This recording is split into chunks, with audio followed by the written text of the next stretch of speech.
Welcome to Lesson 5 of the Power Query Mastery series. If you want to practice and follow the lesson, download sample data for free if you have not done so. Link in description. In this lesson we learn how Power Query detects data issues automatically before they break your report. The learning objective is to understand how Power Query scans the dataset and identifies problems such as missing values, inconsistent categories, wrong data types, and unexpected nulls. These checks help analysts catch issues early. Let us start with missing values. Power Query highlights null values in the preview pane and shows error icons when a transformation cannot process a null.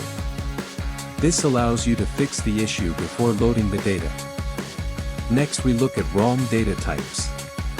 When a column contains mixed types, Power Query shows an error indicator. The changed type step will fail if the values cannot be converted. This automatic detection prevents calculation errors. Power Query also detects inconsistent categories. For example, if the product ID does not exist in the DIM product table, the merge query step will produce null matches. This reveals mismatched lookup keys in the dataset. Unexpected nulls or errors appear when a transformation removes or changes values incorrectly. Power Query shows these nulls and error values directly in the preview pane, so you can see which step introduced them and trace the problem back to the transformation.